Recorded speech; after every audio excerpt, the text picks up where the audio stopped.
Hey guys, tonight we're heading to ancient Rome, a place famous for aqueducts, legions, and a legal system that kept having to pause and say, wait, someone actually did that. So, before you get comfortable, take a moment, like the video, and subscribe, but only if you genuinely enjoy what I do here. And let me know in the comments where you're tuning in from and what time it is for you. It's always fascinating to see who's joining us from around the world. In early ancient Rome, crime did not become more immoral after sunset. It simply became more convenient. And one criminal noticed this immediately. Roman streets at night were not romantic. They were pitch dark, uneven, loud in all the wrong ways, and full of people who absolutely did not want to testify in court the next morning. There were no streetlights, no patrols, and no reliable way to identify anyone. Once the sun went down, if someone robbed you at night, you could describe the experience in detail. The fear, the noise, the emotional damage. But the criminal, that person might as well have been a philosophical concept. Roman law unfortunately loved witnesses. It loved certainty.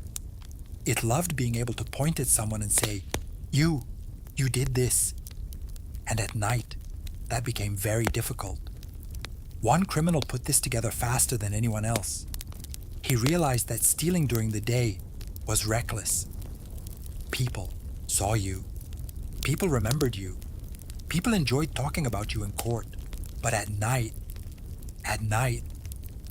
faces dissolved. Voices blurred. Cloaks became universal disguises. And suddenly, theft stopped being a legal problem and started becoming a paperwork problem. So he waited for darkness. He stole after sunset, slipping through streets where everyone was half asleep and deeply uninterested in heroism. Victims woke up furious, violated, and very specific about what had been taken. But when asked who took it, they offered a tragic shrug. A man, probably wearing something. Roman judges hated this. The courts could not convict on vibes alone, and Roman law at this stage did not treat nighttime theft as a separate category. Theft was theft.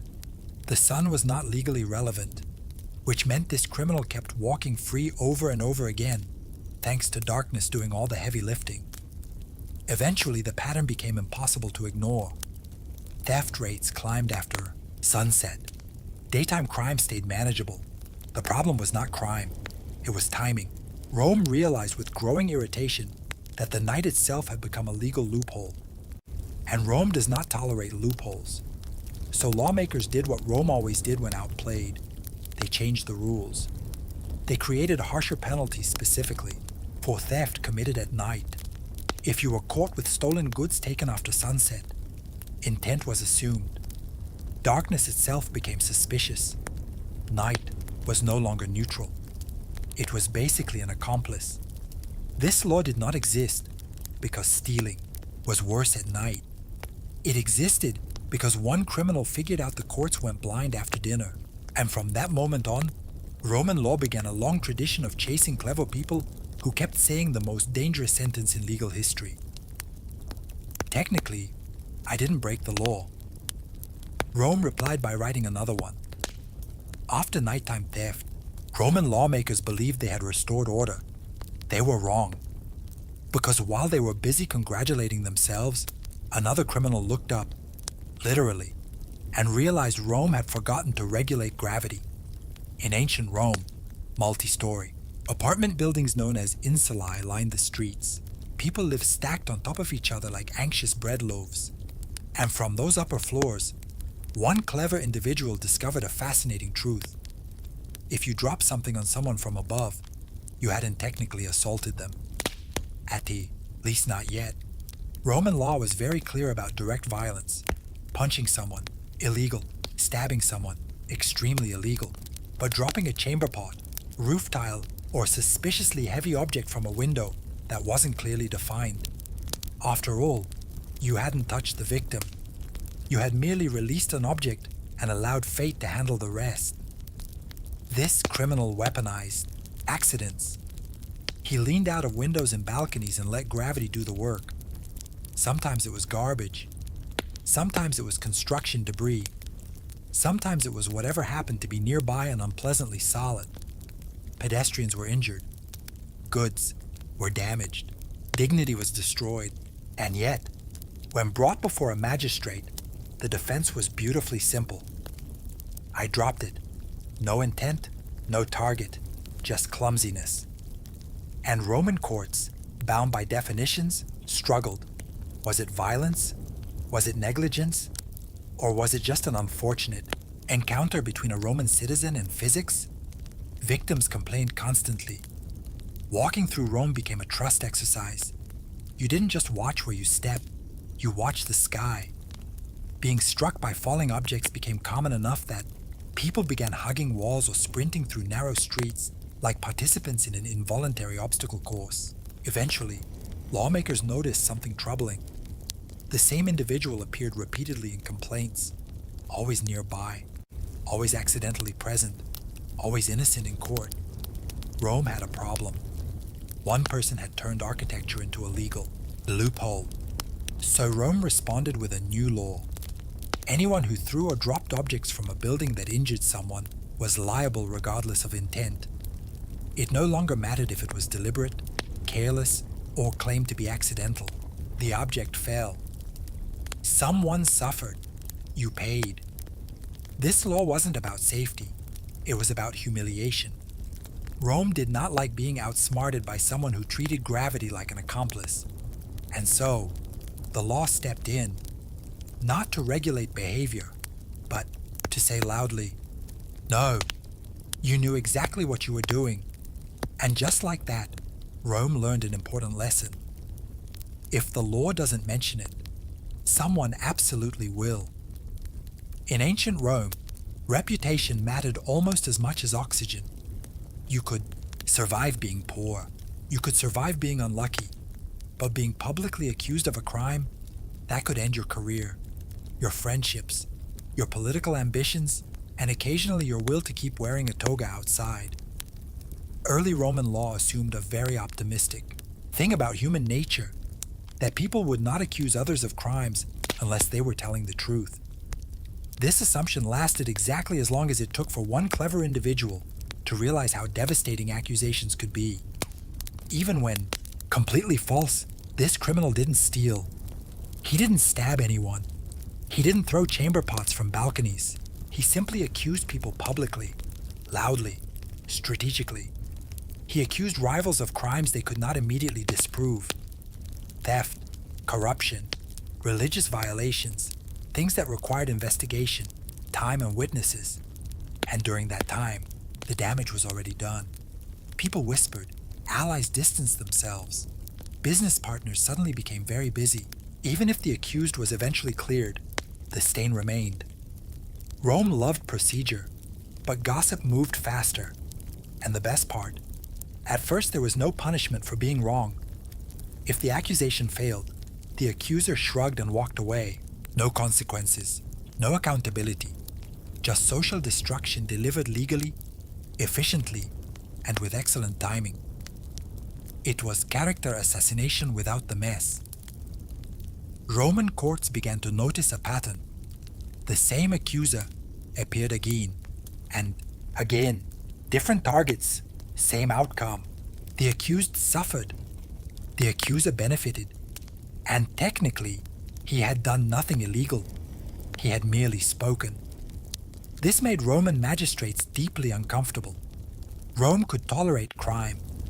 Rome could tolerate corruption. What Rome could not tolerate was someone using the legal system itself as a weapon, especially when that someone kept smiling through proceedings like a man enjoying a very clever joke. So lawmakers responded with a new rule. If you accused someone falsely and could not prove it, you would face punishment. The accuser became legally vulnerable. Reputation warfare suddenly had a cost. This law didn't exist to protect truth. It existed to stop one man from turning Roman justice into a performance art piece. From that point on, accusing someone became risky. The courts were no longer just a stage. They were a trap for anyone too eager to weaponize words. And Rome learned another painful lesson. Sometimes the most dangerous criminal doesn't break the law. He uses it. In ancient Rome, funerals were not quiet, tasteful affairs. They were loud, emotional public spectacles. And one criminal realized they were also the perfect hiding place. Roman funerals involved crowds, processions, musicians, hired mourners, dramatic wailing, and enough chaos to make accountability politely excuse itself. Everyone was expected to grieve loudly. If you were calm, you looked suspicious. If you were emotional, you blended right in. And if you wanted to commit a crime unnoticed, a funeral was basically a legal invisibility, cloak. One clever individual noticed this immediately. He began using funerals as cover, pickpocketing mourners, settling personal grudges, spreading political rumors, even organizing small riots, all while crying dramatically and gesturing toward a coffin. And because funerals were sacred, officials hesitated to intervene. No one wanted to be the magistrate who arrested someone mid-wail and became that guy in Roman society. The criminal understood something brilliant. Funerals were socially untouchable. You could push people, shout accusations, whisper threats, cause disturbances, and if questioned, you simply replied, "I am overwhelmed with grief." Rome, unfortunately, accepted this explanation far longer than it should have. Complaints began to pile up. The same face appeared at multiple funerals, always nearby when trouble started, always loudly mourning people he barely knew, always innocent. The court struggled. Was it illegal to cause chaos at a funeral? Technically, no. Was it immoral? Yes. But Rome didn't legislate morality. It legislated embarrassment. So lawmakers stepped in and did something very Roman. They regulated grief. They introduced laws limiting the size of funeral crowds, the volume of mourning, the number of musicians, and even how much dramatic performance was allowed. Excessive wailing, restricted, massive gatherings, controlled public displays of grief, suddenly suspicious. This law didn't exist because Romans hated emotion. It existed because one criminal turned funerals into crime scenes with background music. After the law passed, funerals became quieter, more controlled, and far less useful for criminals who relied on chaos and social discomfort as shields. Rome had learned yet another lesson the hard way. If something is sacred, someone will exploit it. And if someone exploits it too well, Rome will regulate it. Grief, like everything else in Rome, was now subject to rules. In ancient Rome, early law had a charmingly optimistic flaw. It punished using poison, but didn't clearly punish having it. And one criminal looked at that gap and thought, that seems like a personal invitation. At first, poison laws were simple. If you poisoned someone, you were punished. Reasonable, sensible, very Roman. But lawmakers hadn't considered the uncomfortable middle ground, the phase where someone is walking around with poison, explaining that they have absolutely no plans and asking why everyone looks so nervous. This criminal leaned hard into that gap. He carried poison openly. Sometimes he sold it. Sometimes he gave it away. Sometimes he just liked having it nearby like a security blanket for people with questionable hobbies. And when questioned, he delivered the perfect defense. I haven't poisoned anyone yet. Legally speaking, that was airtight. Roman officials were deeply unhappy. Poison terrified Rome because it bypassed everything Romans respected: strength, courage, public confrontation. You didn't see poison coming. It didn't care about rank. It didn't challenge you to a duel. It just quietly ended your career and occasionally your breathing. The idea that someone could legally possess it unsettled everyone with influence, which was exactly the right people to unsettle. The criminal knew this. He exploited the fear without crossing the line. He created suspicion everywhere he went. People avoided him. Rumors spread. Enemies panicked. And still he walked free, smiling politely. poison tucked away somewhere inconvenient. Eventually, Roman lawmakers realized the obvious. Waiting until someone actually died was not a great legal strategy. So, they did what Rome always did when cornered. They rewrote the rules. New laws criminalized the possession of poison itself.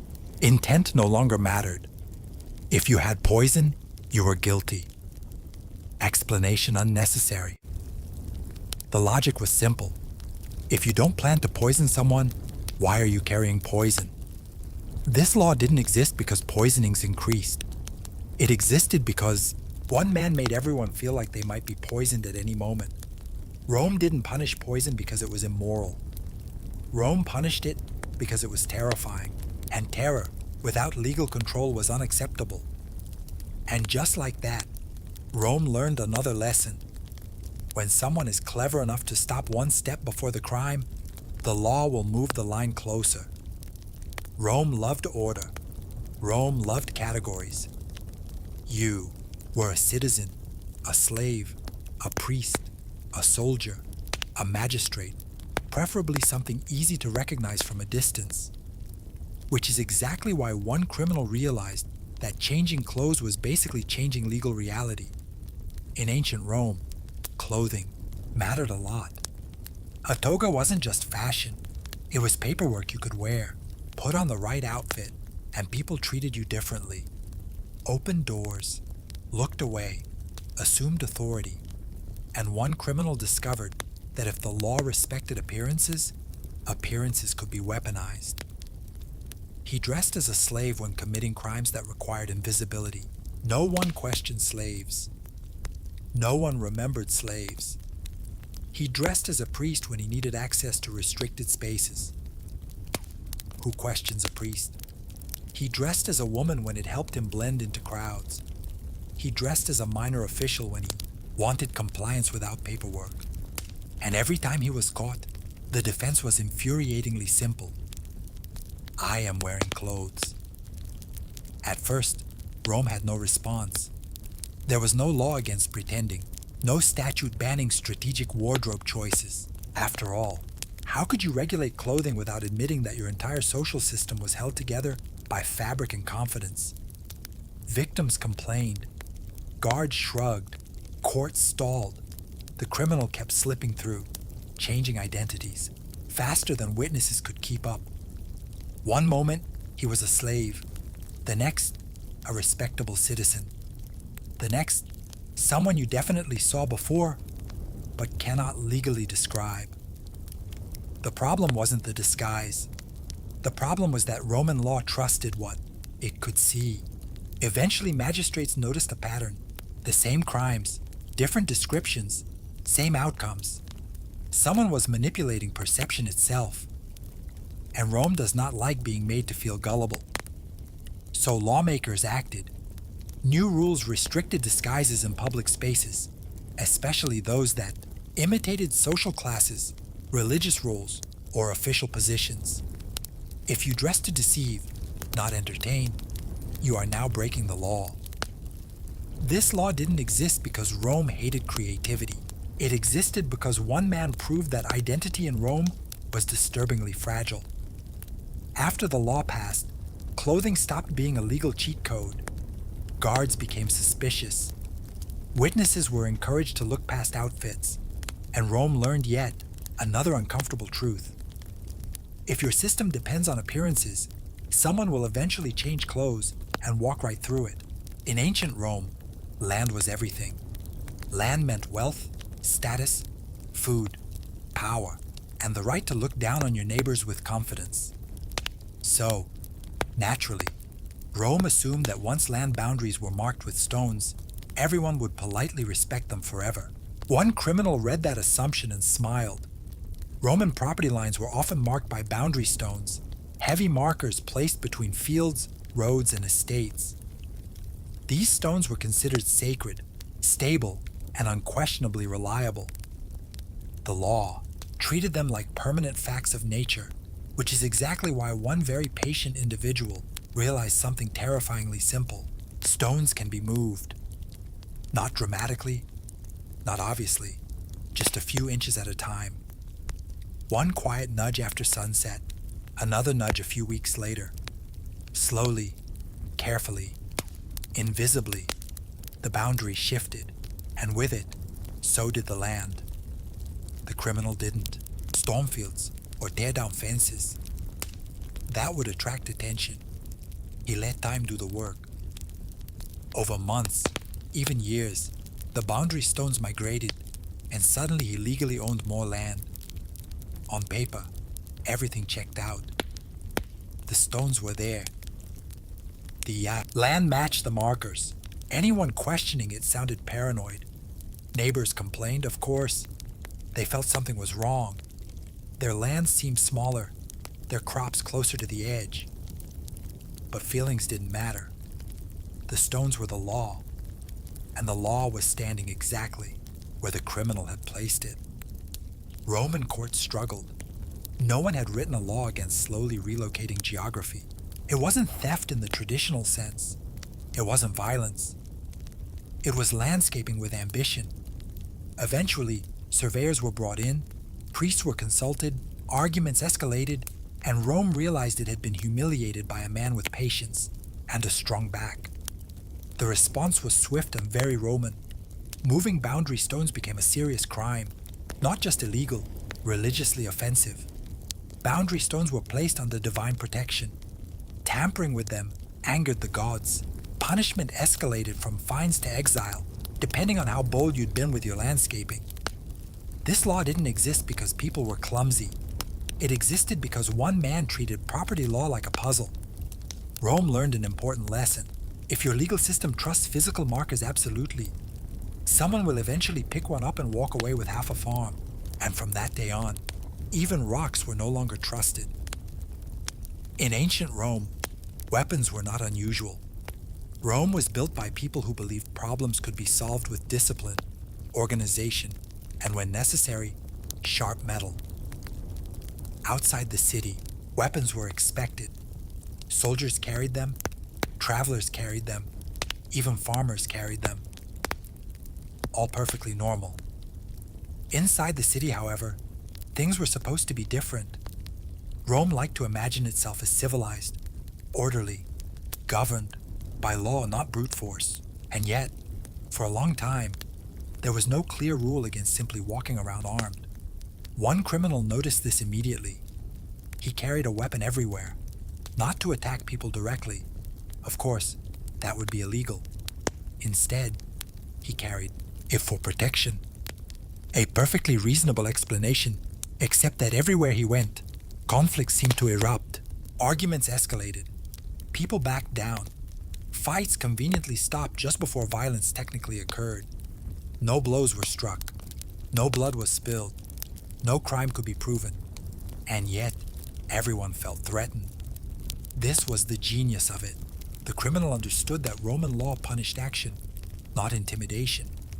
If you never swung the blade, never stabbed anyone, never officially started the fight, you were clean. You had simply been present. Armed, yes. Aggressive, maybe, but legally innocent. Victims complained that they felt coerced. Officials asked whether the weapon had been used. When the answer was no, the case collapsed. Rome's courts were excellent at punishing violence and terrible at dealing with the promise of it. As more people adopted this tactic, the city grew tense. Disputes stopped being resolved by debate and started being resolved by who looked more dangerous. Public spaces became silent standoffs. Everyone knew what was happening. No one could legally stop it. Rome did not like this version of itself. So lawmakers stepped in and finally admitted the obvious. A city full of armed people pretending not to threaten each other was not peace. It was just violence waiting for better timing. They passed laws, banning the carrying of weapons within the city except for specific roles and circumstances. Soldiers on duty, guards and officials were allowed. Everyone else, no swords, no daggers, no purely decorative blades that just happened to be sharpened. This law didn't exist because violence increased. It existed because one criminal proved you could dominate public life without ever breaking the law. Rome learned something uncomfortable. Sometimes the most dangerous act is not the strike, it's the implication. And so the blade stayed outside the wall's side. In ancient Rome, Rome liked to believe its elections were dignified affairs. Citizens gathered, votes were cast, the republic functioned. It was all very noble, right up until one criminal realized that the law never actually said you could not. Buy political loyalty as long as you were polite about it. This man did not hand out coins in public. That would look suspicious, vulgar, illegal adjacent. Instead, he offered gifts, invitations, favors, a nice dinner, a jug of good wine, perhaps a small token of appreciation for someone's civic enthusiasm. Nothing explicit, nothing written, just generosity. And generosity, inconveniently, was legal. Voters showed up well-fed, slightly tipsy, and deeply grateful. When asked why they voted the way they did, they answered honestly, "He is a very kind man," which legally speaking was not a crime. Roman law punished coercion. It punished fraud. It did not punish charm with a budget. The results were impressive. Elections tilted. Alliances shifted. Political careers were built on amphithene and carefully timed favors. And when accusations surfaced, the defense was always flawless. I did not bribe anyone. I hosted them. Roman officials were furious. But they had a problem. How do you criminalize kindness without admitting your political system can be drunk into submission? At first, they tried ignoring it. Then they tried moral lectures. Neither worked. Everyone knew what was happening. Everyone also knew they could not legally stop it. The Republic was being guided not by debate, but by whoever brought the best, refreshments. Eventually, Rome cracked. New laws were introduced explicitly banning the giving of gifts, food, entertainment, or money in connection with voting. Intent mattered. Now, if generosity happened near an election, it was suspicious. If it happened repeatedly, it was criminal. The law finally admitted what everyone already knew. Wine is not neutral. This law did not exist because Romans suddenly hated generosity. It existed because one criminal proved democracy pairs poorly with free drinks. Rome learned reluctantly that influence does not always arrive with threats. Sometimes it arrives smiling, holding a cup, and saying, "Of course, vote however you like." And that, it turns out, was the most dangerous sentence of all. In ancient Rome, inns and taverns were supposed to be simple places. You ate, you drank, you slept, you occasionally woke up missing something small and emotionally important. Nothing unusual. But one criminal realized that these spaces offered something far more valuable than wine or beds: plausible deniability. Roman law treated taverns as neutral ground. People came and went. Strangers mixed freely. Conversations overlapped. Noise covered everything. If something went wrong, it was very hard to say who did what or whether anyone did anything at all. And one particularly enterprising individual saw opportunity written all over the wine-stained floor. He began using inns as operational headquarters. Thefts were planned there. Deals were made there. Stolen goods were passed quietly from table to table under the polite cover of drunken storytelling. Victims later reported losses, but the response was always the same. "Do you know who took it?" And the answer predictably was no. Everyone in the tavern looked equally suspicious, or equally innocent, or equally asleep. Better yet, when questioned, the innkeeper could honestly say, "I provide rooms, I provide food. I do not monitor crimes." Which was technically true. Soon the same pattern emerged across the city. Wherever this criminal frequented, complaints followed. Missing purses, altered contracts, sudden arguments that somehow ended in someone else's financial ruin. Always inside taverns, always surrounded by witnesses who saw nothing useful. Rome hated this because inns weren't criminals. They were infrastructure, and yet they had become safe houses without trying. The law had accidentally created crime zones where responsibility dissolved into background noise, so lawmakers intervened. New regulations made innkeepers legally responsible for what happened under their roofs. Theft inside an inn now triggered penalties for the owner, Suspicious activity had to be reported. Guests had to be registered. Taverns became accountable, not just hospitable. This law didn't exist because Rome disliked wine. It existed because one criminal turned hospitality into camouflage.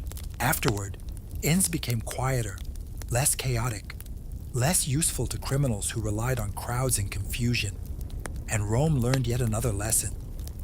It kept learning the hard way. If you give people a place where no one is responsible, someone will use it to make sure nothing is traceable. And just like that, even drinking establishments became part of the legal battlefield. In ancient Rome, slavery was legal, regulated, and horrifyingly normal, which meant Roman law spent an impressive amount of time defining who was enslavable and shockingly little time defining what happened when someone temporarily borrowed a free person. One criminal noticed this gap and stepped directly into it. He didn't kidnap people forever. That would be obvious, illegal, difficult to defend. Instead, he kidnapped people briefly, just long enough to extract labor, information, favors, or money. Then he released them. No sale, no chains, no permanent ownership, just a very unpleasant weekend. And when dragged before a magistrate, his defense was flawless in its audacity. I did not enslave anyone. I returned them. Roman law blinked. At the time, kidnapping laws were vague, heavily tied to slavery definitions. If someone was not sold, branded, or permanently restrained, the crime became fuzzy. The criminal argued that he had merely detained people, temporarily inconvenienced them, provided an unforgettable experience. Victims were furious. Officials were confused. Lawyers began sweating. This man understood something deeply Roman law had not yet admitted. Temporary control was still control. But the law had no language for it. If you didn't permanently remove someone's freedom, had you actually violated it? The criminal kept pushing this logic. He abducted merchants, travelers, and even low-status citizens, knowing they'd be too embarrassed or powerless to pursue charges. After all, explaining that you were kidnapped, but then politely released did not sound heroic. It sounded awkward. Rome could not allow this. Not because Romans suddenly cared about personal liberty, let's be honest, but because free citizens were supposed to be protected assets of the state. If anyone could be grabbed, used, and returned with no consequences, citizenship meant very little. So lawmakers intervened. New laws clarified that any forced detention of a free citizen, regardless of duration or outcome, was a crime. Intent no longer mattered. Release did not absolve guilt. Temporary kidnapping was now just kidnapping. This law didn't exist because people vanished. It existed because one criminal proved you could steal a person, return them, and still benefit. Rome learned yet another lesson it kept learning too late. Freedom isn't about duration. It's about consent. And just like that, borrowing people became illegal. In ancient Rome, authority was not enforced by badges, uniforms, or photo identification. Authority was enforced by posture, vocabulary, and the unshakable confidence of someone who looked like they knew what they were doing. And one criminal realized that this system was basically begging to be exploited. He didn't forge documents. That would be risky. He didn't claim high office. That would attract attention. Instead, he impersonated minor officials. The administrative middle class of Rome. Tax collectors, clear, inspectors, the kind of people everyone assumed existed, but no one bothered to verify. He walked into marketplaces, ports, and private homes with a wax tablet, a serious expression, and just enough. Legal jargon to sound exhausting. He demanded fees, issued warnings, collected temporary fines, and people paid not because they believed him, but because arguing with Roman bureaucracy was worse. Victims later complained, of course, but every case fell apart the same way. Did he say he was a magistrate? No. Did he claim authority from the Senate? Not explicitly. Did he threaten punishment? Not directly. He merely suggested consequences and let imagination do the work. Roman law had a problem. Impersonation wasn't clearly illegal unless you explicitly claimed a title. This man never did. He let assumptions carry him. And Rome, built on assumptions, complied beautifully. The same man appeared again and again. Different districts, same method, same results. Always polite, always official-looking, always innocent. Magistrates were furious, not because people lost money, but because the illusion of order had been hijacked. Rome responded the only way it knew how. New laws criminalized impersonating any official role, even informally. If you acted like an authority figure, demanded compliance, or exploited public trust, you were guilty, whether or not you named a title. Authority became something you had to prove, not just perform. This law didn't exist because Rome hated deception.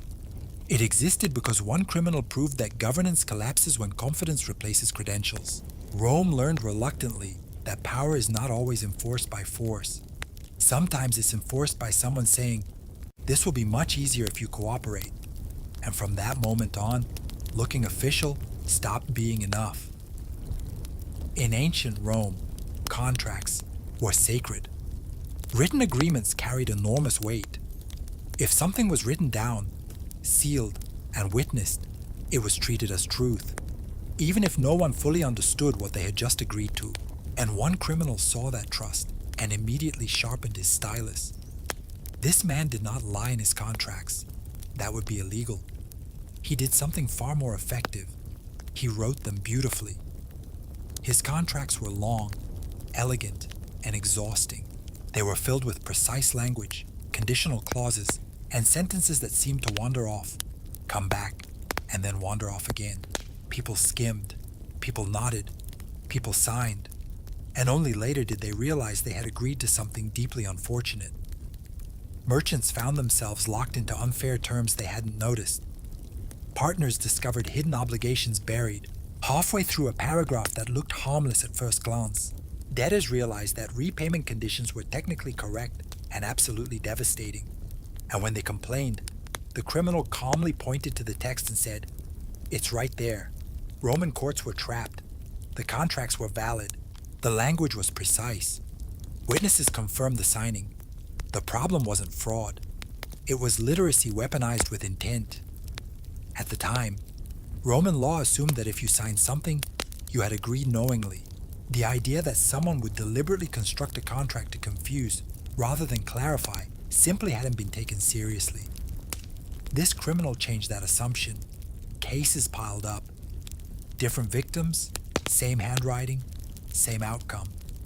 Judges began to notice that while the contracts followed the law, they violated its spirit and, more importantly, embarrassed the courts. Rome did not enjoy being embarrassed by grammar. So, lawmakers responded. New rules standardized contracts. Certain clauses had to be written clearly. Some terms required explicit explanation. Others were restricted entirely. Ambiguity, once tolerated, became suspicious. The law finally admitted that understanding mattered, not just consent. This law didn't exist because Romans suddenly valued fairness. It existed because one man proved you could legally ruin someone with punctuation. Rome learned another uncomfortable truth. When words become tools of harm, the law must learn to read more carefully. And from that moment on, contracts were no longer just binding. They were expected to be honest enough that a human being could survive them. In ancient Rome, superstition was not a fringe hobby. It was woven directly into daily life. Gods watched everything. Omens mattered. Curses were taken seriously. And one criminal realized that if people believed in magic strongly enough, you didn't need violence at all. You just needed plausible supernatural consequences. This man never attacked his enemies, never threatened them, never broke the law in any physical sense. Instead, he wrote curse tablets, thin sheets of lead inscribed with names, accusations, and very specific requests for divine punishment. Then he placed them in public spaces, wells, temples, marketplaces, bathos, places people had to visit, and suddenly, panic followed. Targets of the curses grew anxious. Business deals collapsed. People avoided them. Illnesses were blamed on divine anger. Even when nothing actually happened, the psychological damage was already done. Reputation eroded, confidence shattered, and best of all, writing curses was completely legal. Roman law had never anticipated weaponized belief. When questioned, the criminal's defense was flawless. I wrote words. I harmed no one. If the gods act, that is their decision. Magistrates hated this argument, mostly because it was technically correct and spiritually awkward. Rome could not arrest someone for asking Jupiter to ruin a rival's life, especially when Rome itself constantly asked Jupiter for favors. But the situation escalated. Cursed tablets multiplied. People accused each other of divine sabotage. Temples became bulletin boards of hatred, etched in lead. Fear spread faster than any actual crime. Rome's public spaces felt hostile, not because of violence, but because everyone suspected the gods had been called in. Rome could not function like this. So lawmakers stepped in and did something very uncomfortable. They regulated superstition. New laws restricted the placement of cursed tablets in public spaces. Certain inscriptions became punishable offenses. Religious expression was allowed, but not when it caused public panic or targeted individuals directly. This law didn't exist because Rome stopped believing in curses. It existed because one criminal proved belief itself could be used as a weapon. Rome learned a final unsettling lesson. If fear works too well, it becomes a public safety issue. And just like that, even the gods were told to mind their paperwork. By now, a pattern should feel uncomfortably obvious. Roman law did not grow from wisdom. It grew from panic. Every rule we've talked about, nighttime theft, falling objects, false accusations, funerals, poison, disguises, boundary stones, weapons, bribery, inns, kidnapping, impersonation, contracts, curses existed because someone stood at the edge of legality, smiled, and stepped just far enough without falling in. Rome did not invent laws to prevent crime. Rome invented laws to stop being embarrassed. The Romans believed their legal system was rational, complete, and divinely favored. And for a while, it worked, until someone clever enough realized that laws are written by humans, and humans forget things. They forget to define terms. They forget to imagine worst-case scenarios.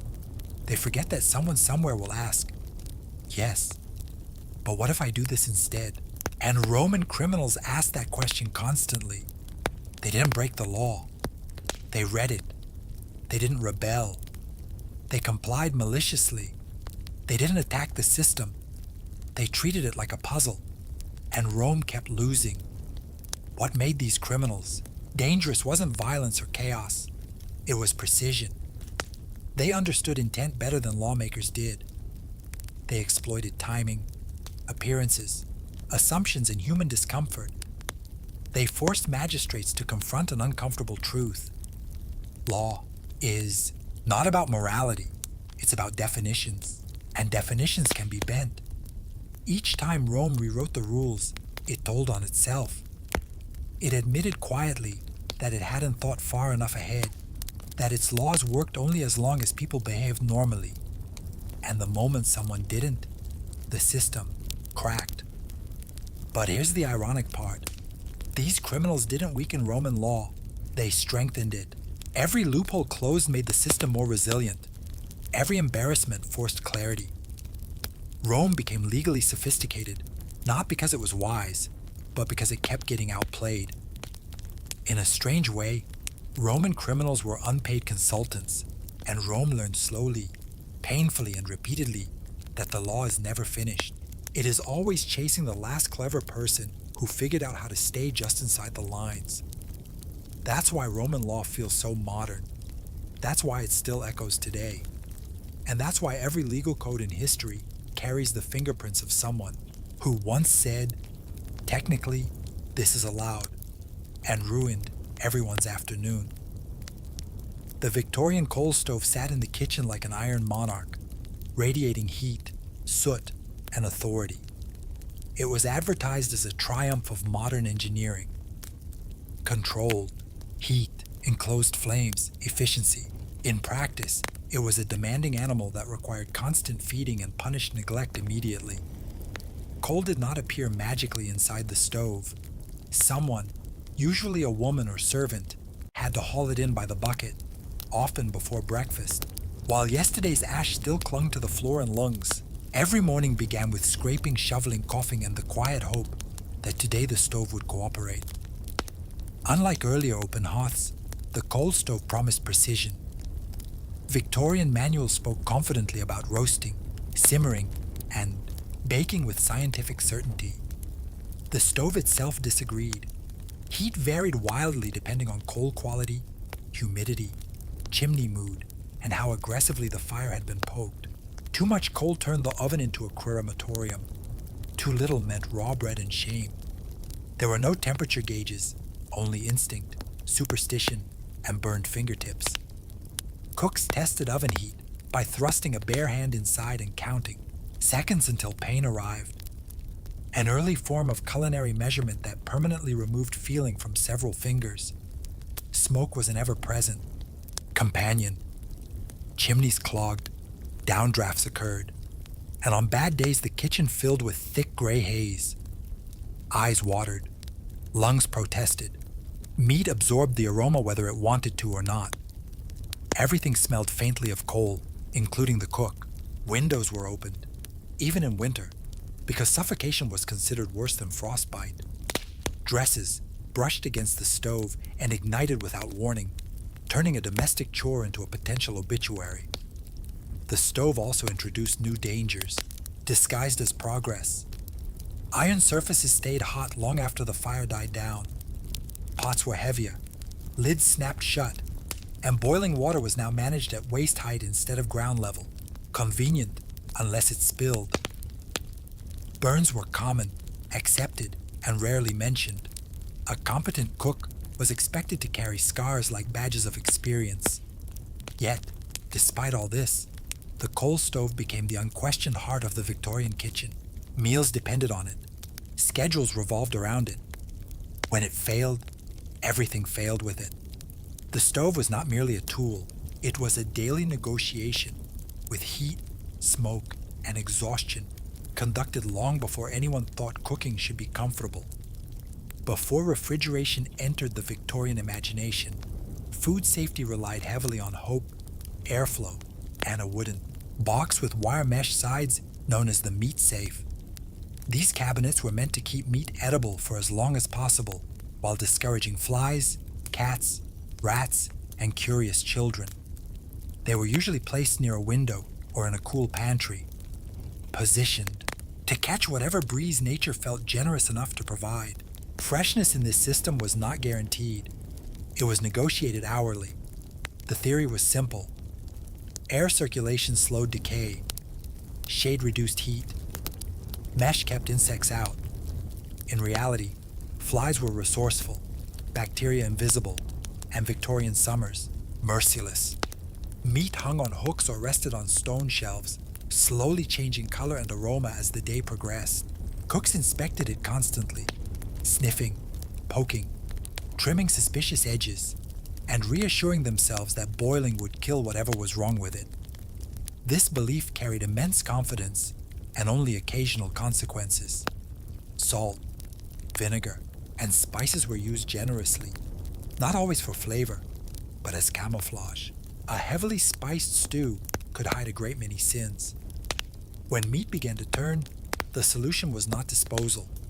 It was transformation. Yesterday's roast became today's hash, tomorrow's pie, and eventually a soup that simmered long enough to frighten bacteria into surrender. Waste was unacceptable. Illness was unfortunate but tolerated. The meat safe also represented class distinction.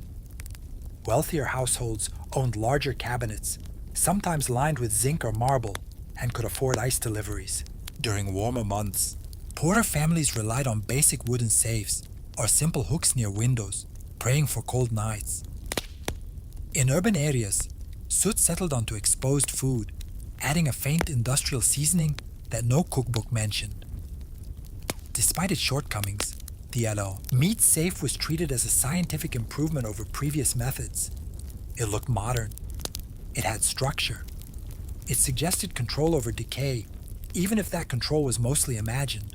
Victorian households took pride in their safes, scrubbing shelves and tightening mesh as though cleanliness alone could stop time. The danger lay in the illusion of safety. Meat looked intact long after it became hazardous. Smell was unreliable. Cooking masked problems until it was too late. Food poisoning was common, rarely diagnosed, and often blamed on bad air or weak constitutions.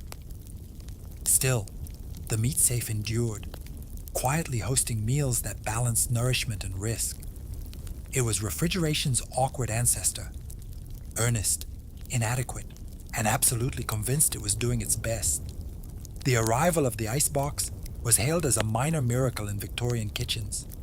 At last, food could be kept cool on purpose rather than by luck. This wooden cabinet lined with tin or zinc and insulated with sawdust or cork promised freshness through cold, real cold, delivered in the form of massive ice blocks. Of course, the miracle came with conditions, schedules, and back pain. Ice did not appear automatically. It arrived via the icemen who hauled slabs harvested from frozen lakes in winter and stored in ices until summer. These blocks were heavy, wet, and prone to dripping across kitchen floors. The icebox demanded regular refilling, and timing mattered. Too late, and the interior warmed into a damp compromise. Too early, and melting turned the lower compartment into a swamp. Managing cold became a daily responsibility rather than a passive benefit. Food storage inside the icebox was strategic. Milk went near the ice, but not too close. Butter needed firmness without freezing. Meat sat on shelves designed to catch. Drips because nothing spoiled an appetite faster than yesterday's juices pooling under today's leftovers. Cross-contamination was constant, though unnamed. Everything shared the same air, the same moisture, and often the same fate. Cleanliness was theoretically important. In practice, iceboxes were rarely as sanitary as advertised. Meltwater had to be drained manually, and neglect turned it into a breeding ground for odor and bacteria. Tin linings dented and cracked. Wooden frames absorbed smells permanently. Scrubbing helped, but the scent of old fish had a stubborn memory. Still, the presence of cold inspired confidence, sometimes unjustified. The icebox also reinforced social boundaries. Regular ice delivery cost money. Wealthier households enjoyed consistent cold, while poorer families stretched a single block for days, rationing chill like a luxury.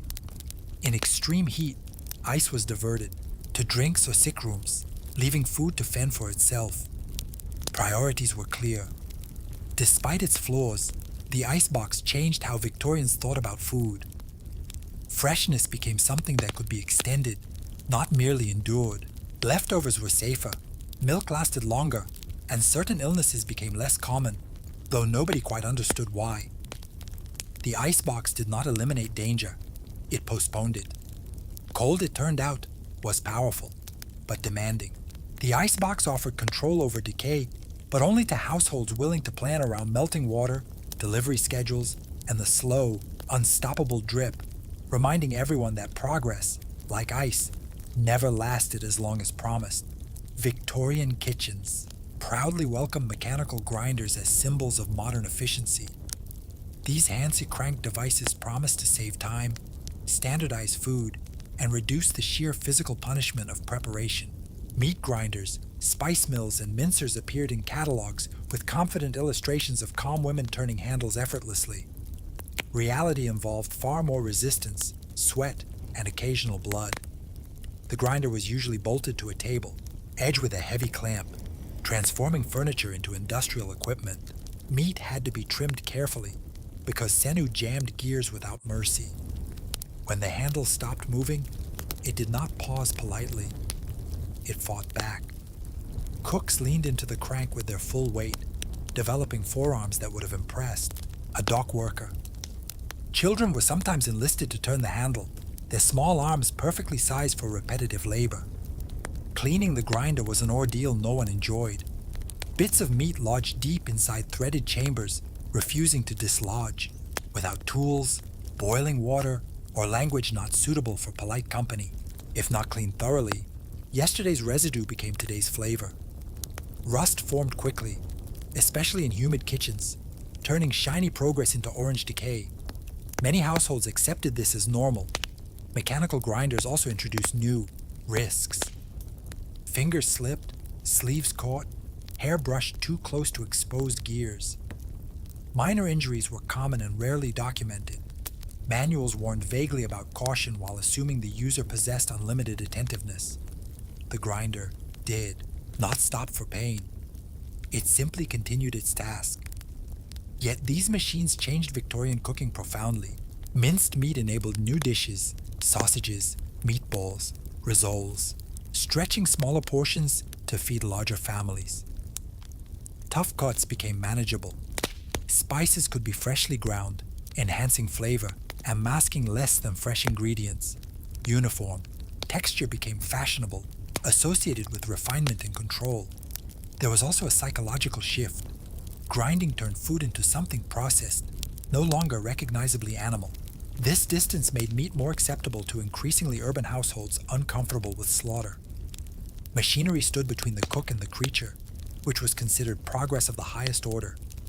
Despite the labor and danger, grinders stayed.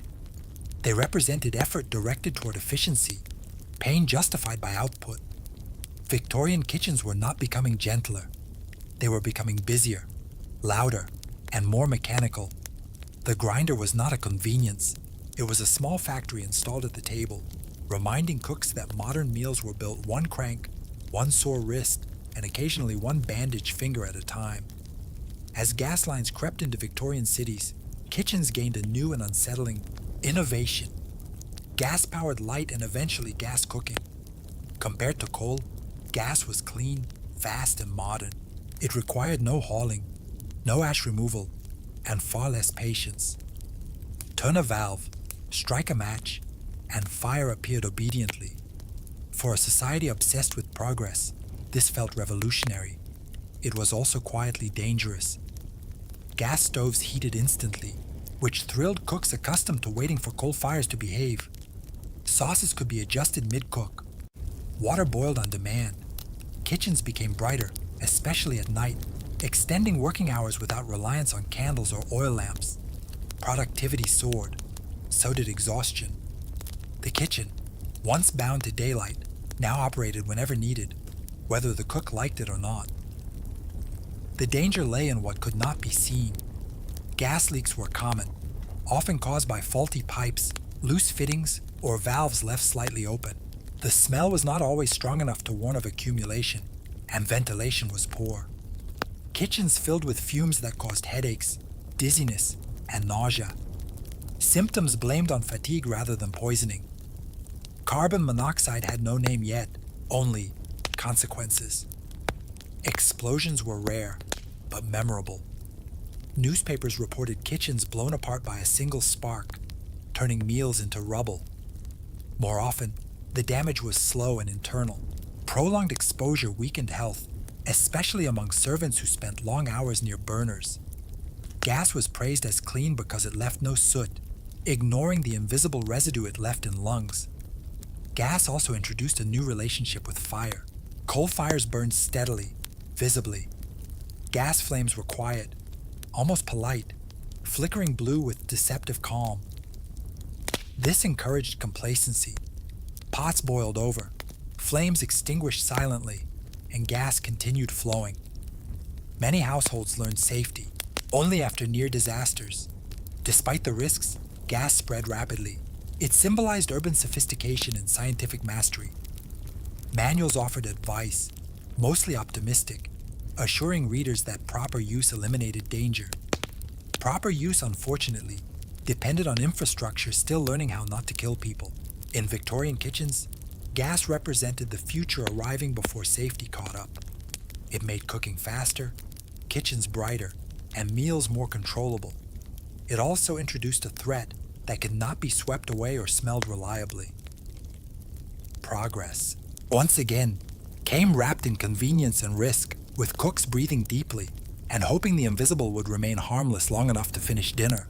Victorian kitchens increasingly embraced water as a controlled force, not just a necessity hauled in buckets. Indoor plumbing, where available, transformed cooking by introducing taps, drains, and a new relationship with cleanliness. Water could now be summoned rather than fetched, boiled rather than conserved, and discarded without ceremony. This felt modern. It was also exhausting in new ways. Running water encouraged frequent washing of hands, tools, vegetables, and surfaces. Victorian manuals praised cleanliness as moral virtue and scientific necessity, even as germ theory remained only partially understood. Kitchens became wetter places. Floors stayed damp. Steam lingered in the air. Combined with coal or gas heat, this created a stifling environment where cooks worked in constant humidity, sweat mixing freely with soap and scalding water. Steam became both tool and hazard. Boiling pots released clouds that fogged windows and lungs alike. Lids slipped. Kettles screamed. Scolds were common and expected. Burns from hot water were considered less dramatic than fire burns, which did nothing to reduce their severity. Water was safer, they believed, because it was familiar. Plumbing also introduced hidden problems. Pipes froze in winter, burst without warning, or leaked slowly into walls and floors. Contaminated water supplies caused illness that appeared unrelated to the kitchen, confusing households who believed cleanliness alone guaranteed safety. Cooks were blamed for outcomes they could not control. New technologies accompanied water's rise. Steamers, double boilers, and water baths promised gentle cooking and nutritional preservation. These methods required constant attention and precision. Timing mattered. Water levels had to be maintained. Neglect resulted in scorched pots or evaporated baths that defeated the purpose entirely. Cooking became a technical skill demanding vigilance rather than intuition. The presence of water also reshaped kitchen layouts. Sinks became central fixtures. Workflows changed. Efficiency improved for those trained to manage it, while others found themselves overwhelmed by maintenance. More tools meant more cleaning. More cleaning meant more labor, often performed late into the night. Victorian kitchens in embracing, water and steam moved closer to modern culinary science. Food was boiled, blanched, and sterilized with increasing confidence. Yet, the promise of safety often outpaced understanding. Water could cleanse or contaminate, nourish or scold. The kitchen became a laboratory without safeguards where progress flowed freely from the tap, soaking floors, lungs, and lives alike. As Victorian kitchens filled with new tools and technologies, storage became a science of survival. Shelves, drawers, and cupboards multiplied, each assigned a specific role in the fight against rot, insects, and disorder. Nothing could simply be left out. Everything needed a place, preferably one that delayed decay long enough to make the effort worthwhile. Pantries were carefully positioned on the coolest side of the house, away from direct sunlight.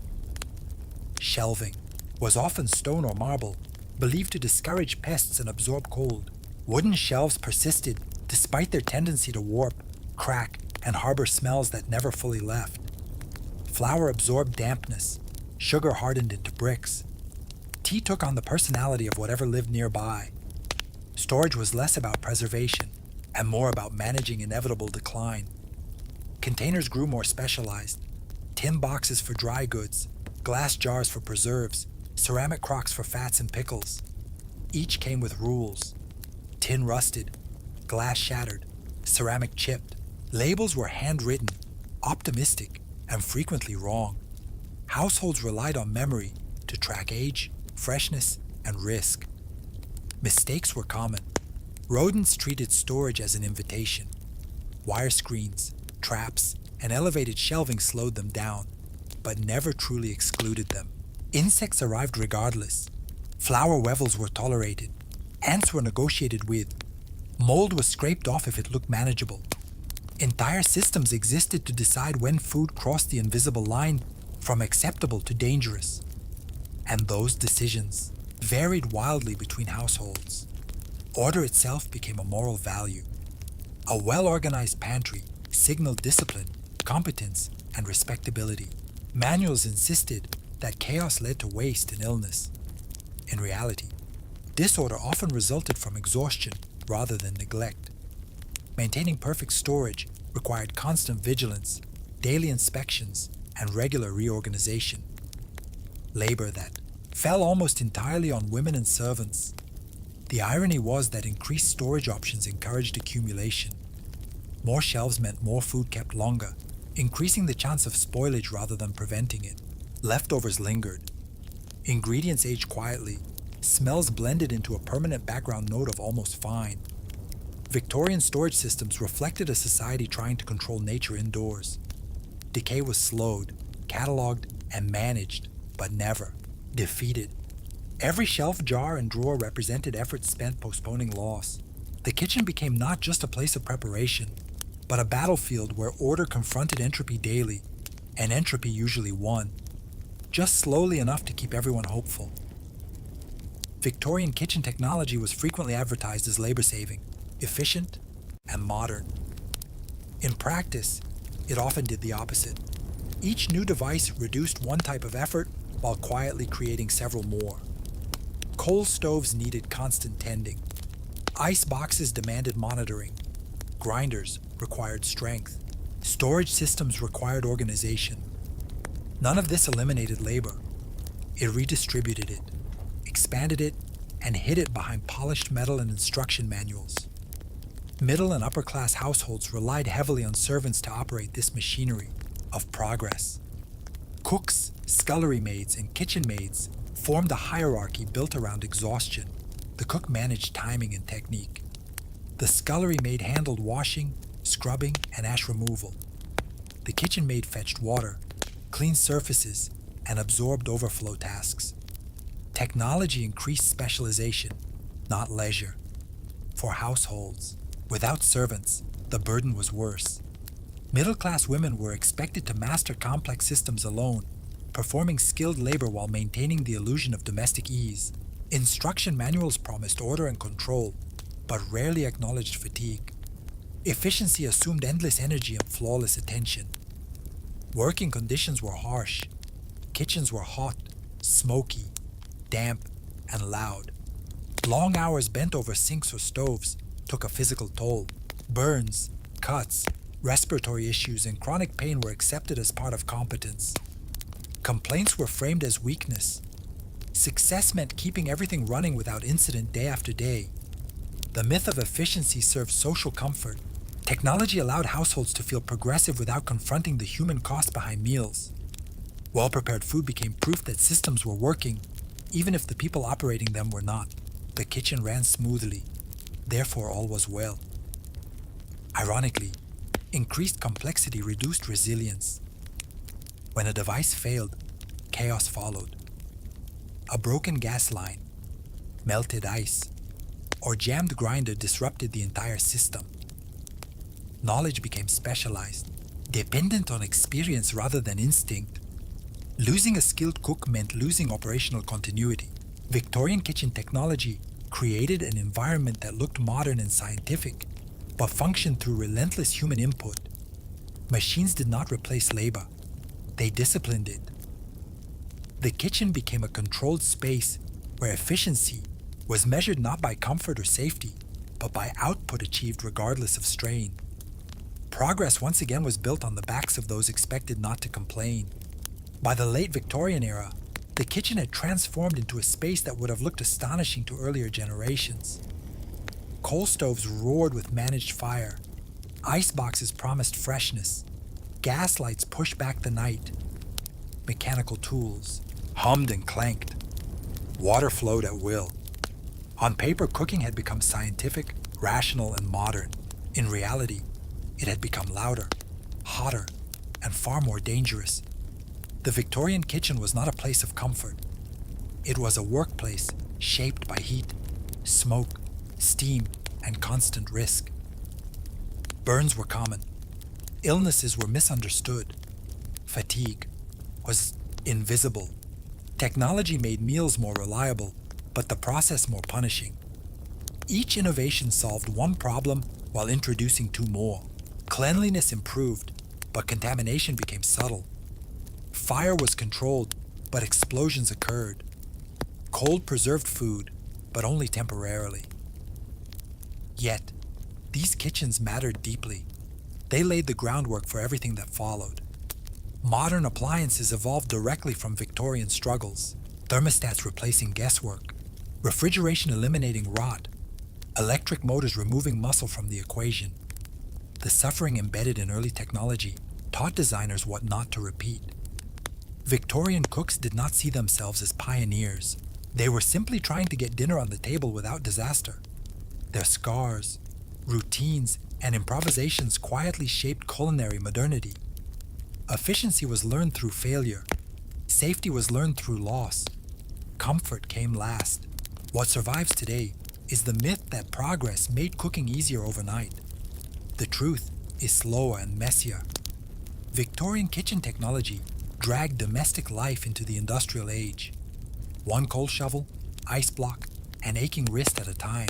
It promised control over nature and partially delivered at a cost paid in smoke-filled lungs and burned hands. The modern kitchen owes its calm hum and predictable warmth to a century of trial by fire. Victorian kitchens were the testing ground, exhausting, hazardous, and relentless. Progress was not gentle. It was earned the hard way, and every quiet modern meal carries the echo of that clatter, heat, and unspoken endurance. When Alexander first stepped into the Persian heartland, he did so wearing the visual language of a Macedonian king: practical boots, a short cloak, and the air of a man who slept near his soldiers. Macedonian royalty prided itself on toughness. Kings drank the same wine as their men, fought in the front ranks, and avoided anything that smelled too much like luxury. Excess, in Macedonian eyes, was a Persian weakness, a softening agent that explained why the empire had fallen so quickly. Persia immediately challenged that belief.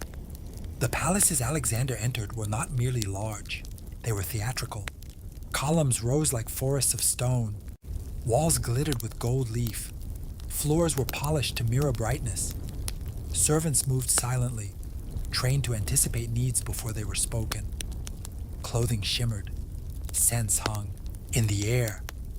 Incense, oils, perfumes unknown in the Macedonian camps. This was power expressed through abundance, not austerity. At first, Alexander treated Persian luxury like captured treasure rather than a lifestyle. He distributed gold to his troops, rewarded officers, and kept up appearances as the same hard-driving king who had crossed Asia Minor on foot. But exposure works quietly. Day after day, Alexander lived inside Persian spaces, attended Persian banquets, and observed Persian court rituals. These were not random indulgences. They were systems, carefully designed ways of projecting authority and divine favor. Persian kings did not simply rule. They were staged. Their clothing mattered.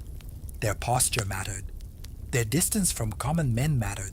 Alexander, who already believed himself descended from heroes and gods, began to recognize the appeal.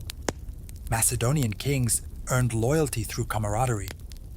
Persian kings commanded it through spectacle. The shift did not happen overnight. Alexander experimented cautiously. He reclined on couches instead of sitting upright. He wore finer fabrics at court while maintaining military dress in public. He adopted Persian furniture and ceremonial customs while insisting he remained Macedonian at heart. Each choice was small, defensible, and incremental. To Alexander, this was adaptation, not betrayal. He believed conquest required understanding the conquered. To rule Persia, one had to look like a Persian king. Power, after all, depended as much on perception as on force. To his Macedonian companions, however, something unsettling had begun. Their king still fought bravely and led campaigns, but he was also learning to enjoy silk, ceremony, and distance. The man who mocked Persian excess was now standing inside it, measuring himself against it, and slowly, almost imperceptibly, deciding that it suited him. The first visible sign that Alexander was changing did not come from laws or proclamations, but from clothing. Persian garments were not simply decorative, they were political tools. Silk robes, embroidered tunics, and layered fabrics communicated status instantly. A man's position could be read before he spoke. Macedonian dress, by contrast, emphasized equality among warriors. You dressed like your companions because you were supposed to bleed beside them. Alexander began wearing Persian-style robes during court occasions, not constantly and not in the field, but enough to make the message unavoidable. Silk caught the light. Gold thread glimmered with movement. The king no longer looked like the first among equals. He looked elevated. This was intentional. Persian subjects expected their ruler to appear distant, almost unapproachable. Familiarity weakened authority. The diadem mattered even more. In Macedonia, headgear was functional. In Persia, the diadem symbolized royal legitimacy, divine favor, and continuity with the Achaemenid kings. When Alexander placed it on his head, he was not playing dress-up. He was claiming inheritance. He was telling Persian elites that the empire had not ended. It had simply changed hands. To Macedonian eyes, this was alarming. The diadem looked suspiciously like a crown, and crowns implied separation. Alexander had grown up sharing meals, stories, and dangers with his companions. Now he was dressing like the very kings they had been taught to despise. Some interpreted this as arrogance. Others saw it as weakness. The conqueror seduced by the conquered. Alexander saw something else entirely. He understood that empires survive by symbols as much as swords. Persian officials, administrators, and nobles recognized legitimacy through appearance. Without it, resistance simmered quietly. By adopting Persian dress, Alexander believed he was stabilizing his rule, reducing rebellion, and signaling continuity rather than rupture. The problem was that symbols speak to multiple audiences at once. What reassured Persians unsettled Macedonians. Clothing became a battlefield. Each robe, each jewel, each ceremonial gesture widened the psychological distance between Alexander and the men who had followed him since youth. Alexander did not abandon Macedonian customs. He compartmentalized them. Military life remained, rough and familiar. Court life became increasingly Persian. He believed he could inhabit both worlds without conflict. But identity does not like compartments. As silk replaced wool and diadems replaced helmets in certain spaces, the language of power shifted. Alexander was no longer merely conquering Persia.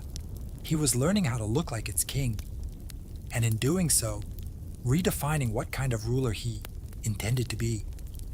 Clothing unsettled the Macedonians, but ceremony nearly broke them. Among the most controversial Persian customs Alexander attempted to introduce was prokinesis, a ritual act of bowing or prostration before the king. In the Persian world, this gesture was not worship. It was hierarchy made visible. Subjects bowed, according to rank. Only the gods received full prostration. To Persians, it was polite, expected, and politically neutral. To Macedonians, it was intolerable. Macedonian culture drew a sharp line between gods and men. Kings were powerful, but they were still human. Bowing low before another man implied submission bordering on divinity. The idea of kneeling before Alexander, a companion they had drunk with, fought beside, and occasionally argued with, felt humiliating. Worse, it felt sacrilegious. Alexander did not impose proskynesis immediately or universally. He experimented. Court gatherings became tests. Persian nobles performed the ritual naturally. Macedonians hesitated, froze, or refused outright. The room filled with tension. Alexander watched closely, noting who complied, who resisted, and who laughed nervously as if humor might diffuse the moment. From Alexander's perspective, prokinesis solved a real problem. He now ruled over vast Persian populations who expected visible hierarchy. Macedonian informality confused them. If he rejected Persian ceremony entirely, he risked undermining his authority in the eyes of the very people he needed to govern. The ritual was not about ego, it was about administrative cohesion. But rituals are emotional before they are logical. Macedonian officers saw the move as betrayal. They had followed Alexander as a leader, not a god-king. Introducing proskynesis suggested he no longer viewed them as equals. It suggested that Persian ways were replacing Macedonian values rather than complementing them. Resistance was open and dangerous. Some officers refused publicly. Others complied stiffly, their resentment carefully masked. A few spoke out, reminding Alexander that Macedonian loyalty was earned through shared hardship, not enforced by ceremony. Alexander listened sometimes, but his patience thinned. The failure of proskynesis revealed the core tension of Alexander's rule. He wanted to be both Macedonian king and Persian emperor. Each role demanded different performances of power. One prized closeness, the other demanded distance. In trying to blend them, Alexander discovered the limits of obedience. His authority could conquer cities, but reshaping identity was harder. Ceremony, he learned, was not a minor detail. It was a fault line, and it ran straight through his empire. If proskynesis strained loyalty in public, Persian banquets tested it in private.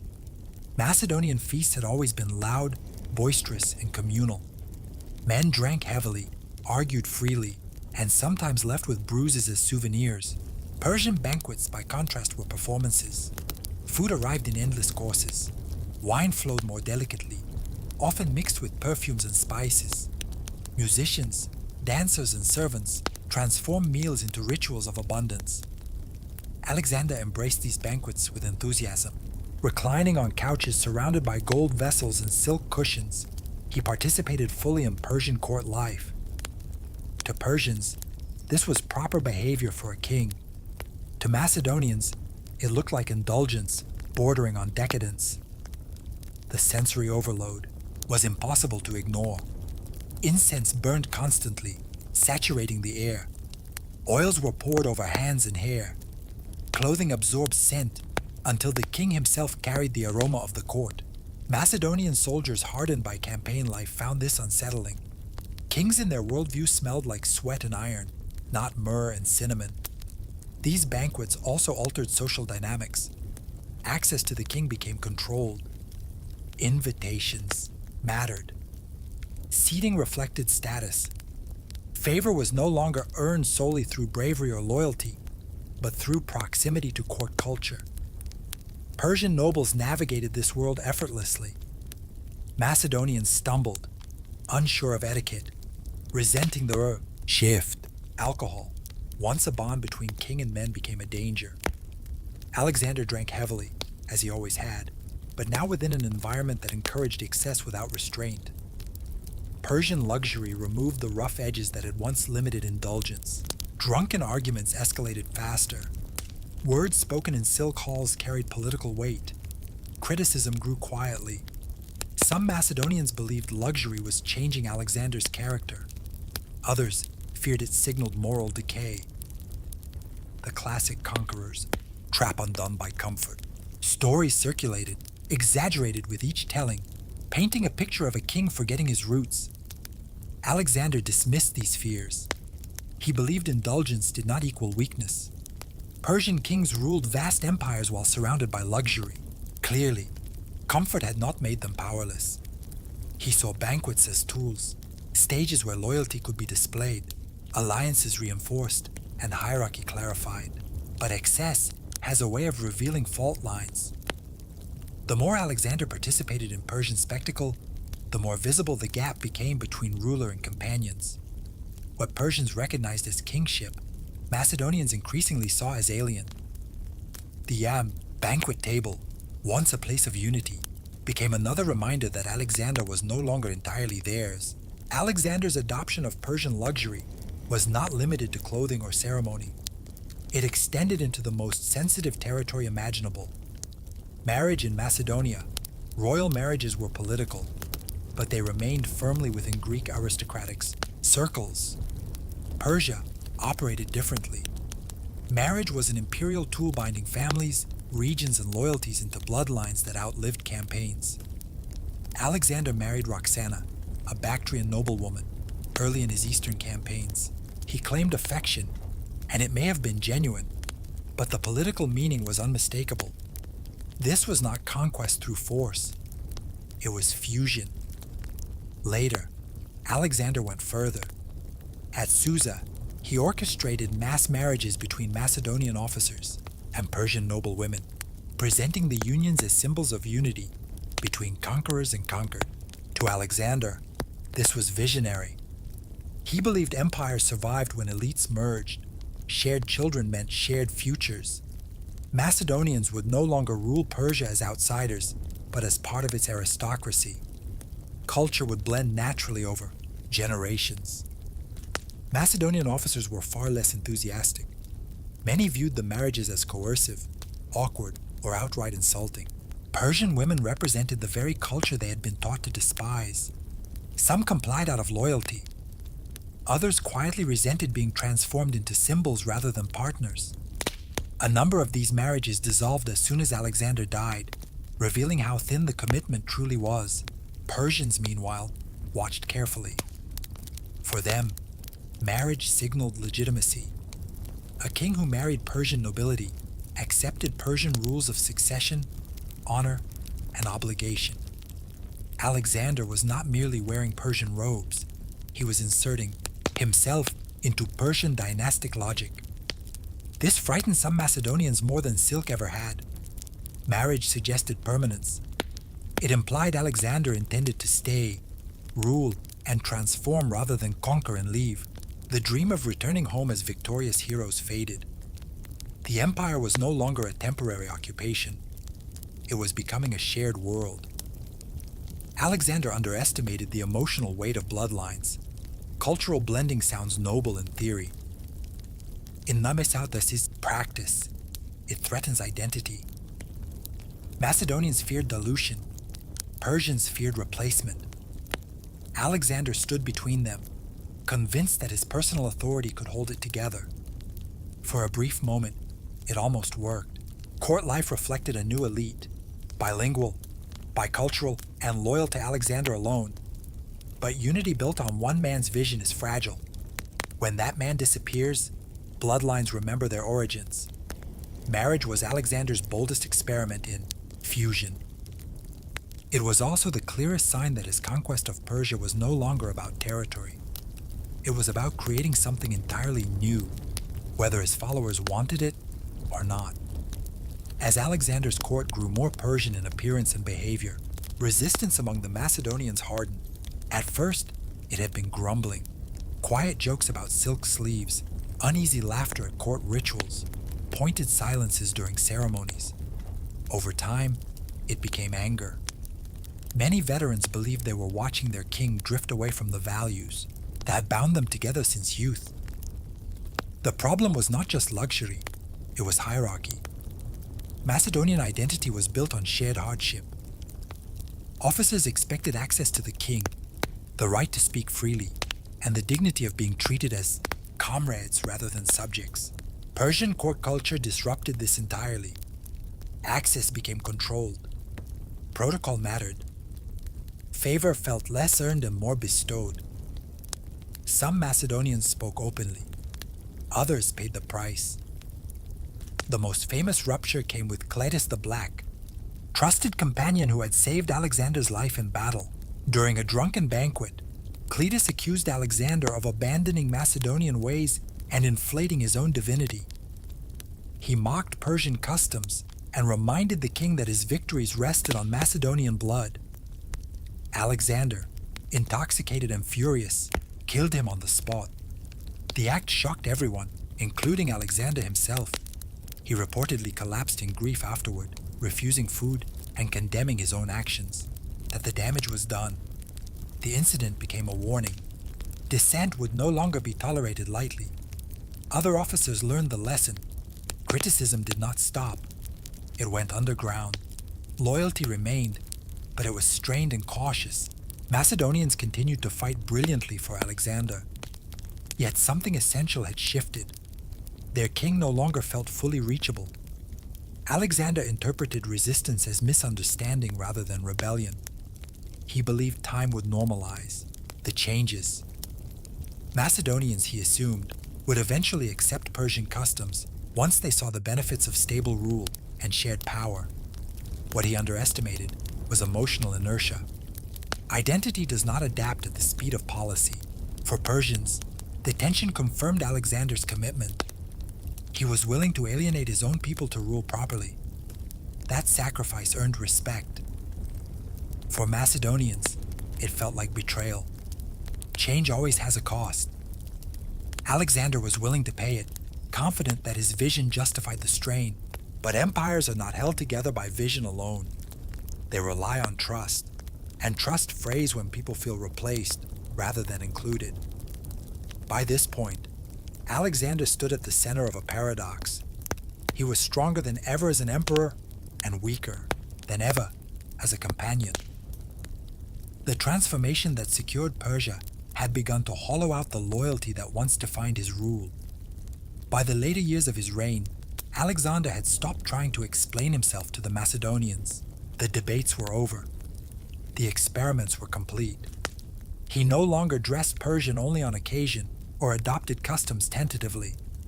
He ruled openly as a king of Asia, a title that mattered far more to him than king of Macedonia ever had. This was not vanity. It was strategy hardened into identity. Alexander had conquered too much territory to rule it as a Macedonian chieftain. The empire stretched across peoples who did not value blunt familiarity or warrior equality. They expected hierarchy, ceremony, and visible distance. A king who behaved like a drinking companion inspired confusion, not loyalty. Alexander adjusted accordingly. Court life became formalized. Audiences were regulated. Rank determined proximity. Persian administrators filled key roles alongside Macedonians, chosen for competence rather than shared history. The empire began to function less like an army, on campaign and more like a permanent state. For Macedonian veterans, this was the final break. Many had expected conquest to end with reward and return. Instead, they found themselves aging inside an empire that no longer reflected their values. Their king still fought, still commanded brilliantly, but he no longer belonged exclusively to them.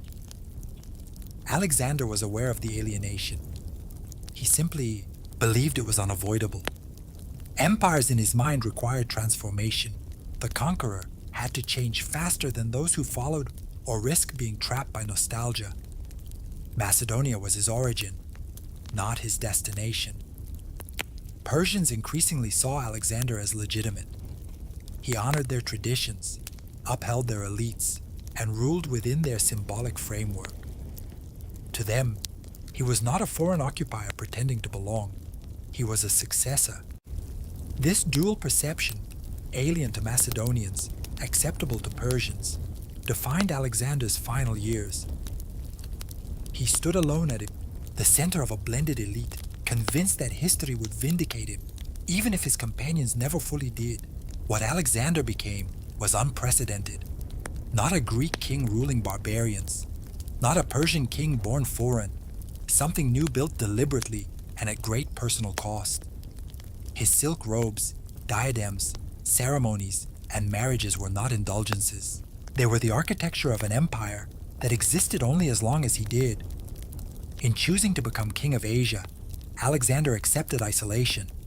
He gained legitimacy over millions and lost intimacy with the few who had marched beside him from the beginning. Power expanded, belonging narrowed. The transformation was complete and irreversible. Did you know long before modern globalization, Alexander's court functioned as one of history's earliest experiments in enforced cultural integration, proving that blending empires is far harder than conquering them. To Alexander's critics, Persian, luxury was not merely foreign, it was dangerous. Greek and Macedonian tradition had long framed the East as soft, indulgent, and morally suspect. Persian wealth was believed to weaken discipline, blur judgment, and rot virtue from the inside. By adopting silk robes, perfumes, and elaborate court rituals, Alexander appeared to be stepping directly into this old warning tale. The fear was simple. Luxury corrupts. Macedonian veterans told themselves a familiar story. Persia had fallen because its kings grew soft, distracted by gold and comfort. Macedonia had triumphed because it was hard, hungry, and disciplined. Now their own king reclined on couches surrounded by incense and ceremony. The symbolism was impossible to ignore. If Persia had lost its empire to excess, what would excess do to Alexander? Alexander rejected this logic entirely. To him, luxury was not weakness. It was infrastructure.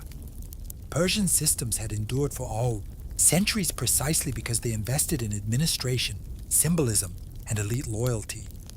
Silk did not make a man cowardly. Gold did not dull strategy. Only complacency did, and Alexander had no intention of becoming complacent. Yet, perception mattered more than intent.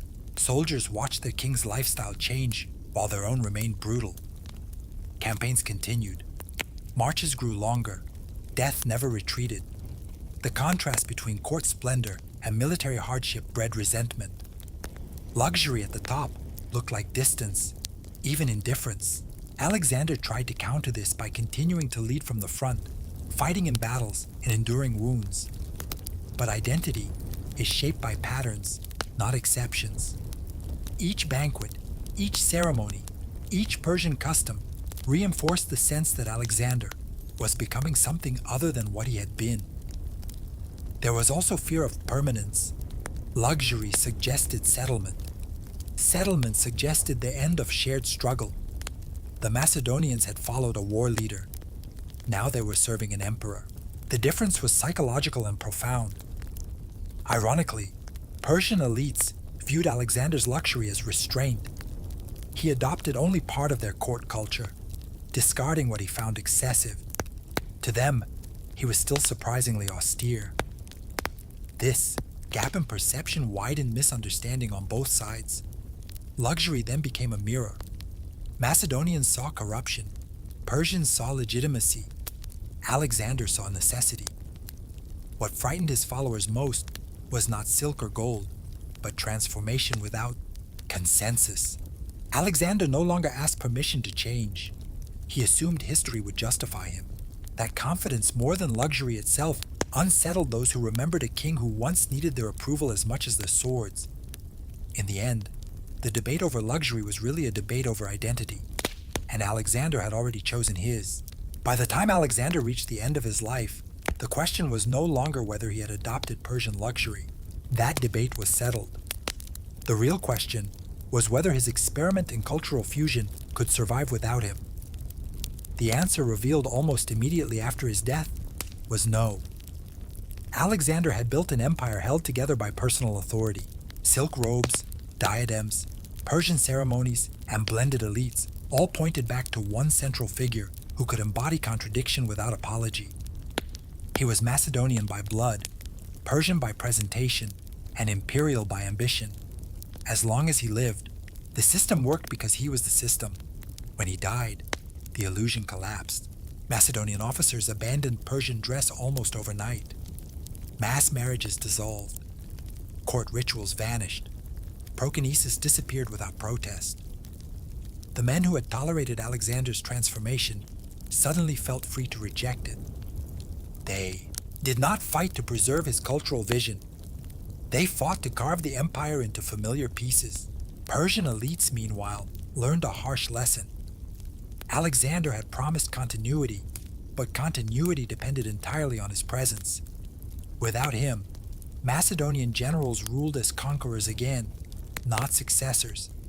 The blending Alexander worked so carefully to construct proved fragile because it had not yet become habit. This does not mean Alexander failed. His adoption of Persian luxury was not decadence. It was a deliberate attempt to solve an ancient problem.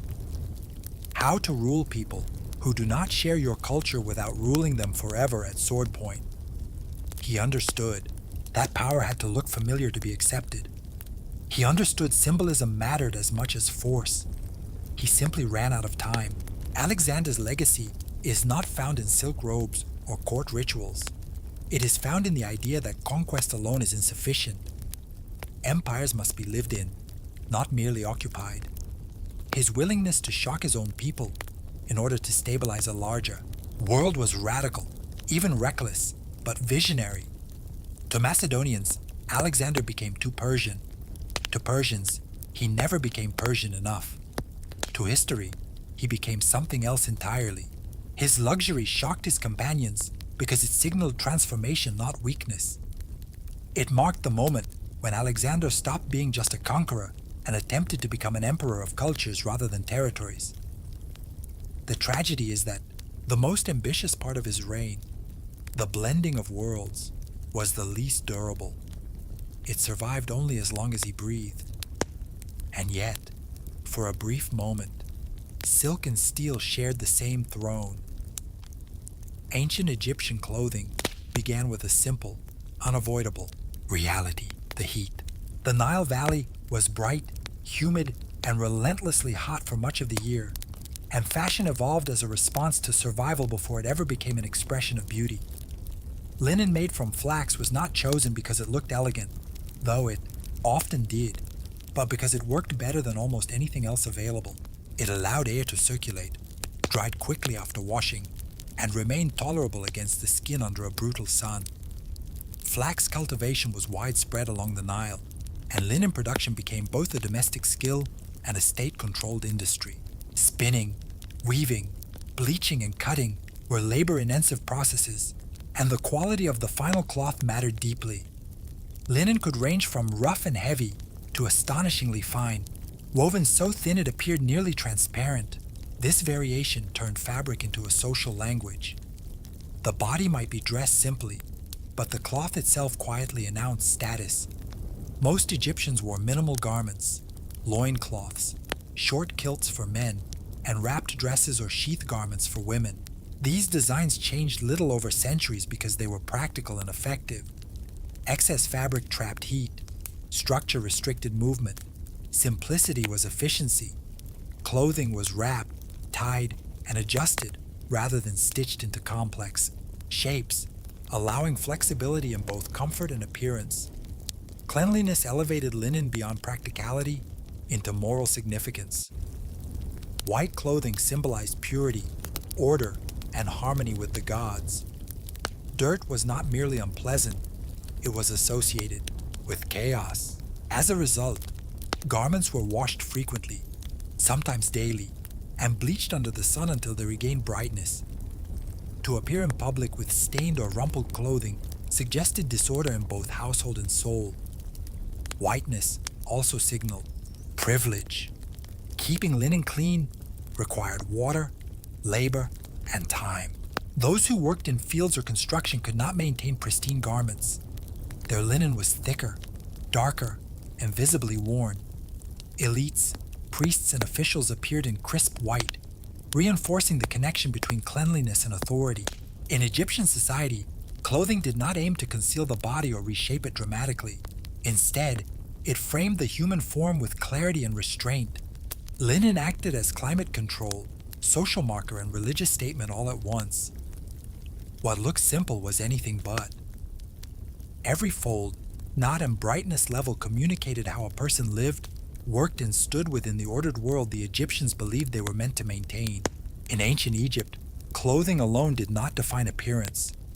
The body itself was treated as part of fashion, hygiene, and spiritual order. Heat, insects, and ritual purity all pushed Egyptians toward an aesthetic that modern eyes often mistake for vanity, but was rooted in practicality. Bare skin was not scandalous, it was efficient.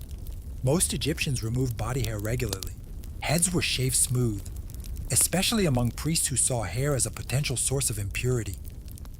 Lice thrived in warm climates, and shaving was the simplest defense. Clean skin meant fewer parasites, less sweat trapped against the body, and a clearer sense of order. Wigs were worn not to hide baldness, but to control when and how hair appeared in public. Hair became optional, removable, and situational. The ideal Egyptian body was slim, youthful, and symmetrical. Clothing emphasized this rather than obscuring it. Linen clung lightly, outlining form without constriction. For men, short kilts highlighted the waist and legs. For women, sheath dresses followed the line of the body, suspended by thin straps. The body was not something to be hidden. It was something to be maintained. Skincare was inseparable from clothing. Oils and unwants were applied daily to protect against sun and dryness. These substances softened skin, repelled insects, and carried pleasant scents. Scent itself was a form of cleanliness. To smell good suggested health, status, and divine favor. Poorer Egyptians used animal fats mixed with herbs. Elites accessed imported resins and perfumes. Nudity, especially among children, was common and unremarkable. Infants and young children often wore nothing at all, as clothing would have been unnecessary and uncomfortable. This changed gradually with age and status, not with moral judgment. The body was natural. Disorder was not. Priests followed the strictest standards. Before entering temples, they bathed multiple times a day, shaved completely, and wore fresh linen. Their appearance mirrored the controlled perfection of the gods they served. Any deviation, dirt, hair, odor, disrupted ritual, balance. Egyptian fashion was not about layering or concealment. It was about alignment. Body, garment, scent, and cleanliness working together. Shaved skin, oiled limbs, and light linen created a unified presentation of order in a world where chaos was always a threat. To maintain the body properly was to participate in maintaining the universe itself. Cosmetics in ancient Egypt were never trivial. Kohl-lined eyes, vivid pigments, and carefully prepared pasts were used by men, women, and children alike. Far from being decorative excess, eye makeup served medical, magical, and social functions simultaneously. To line the eyes was to protect them, to beautify them, and to align oneself with divine forces. Kohl was typically made from ground minerals such as galena or malachite, mixed with oils or fats to create a smooth paste.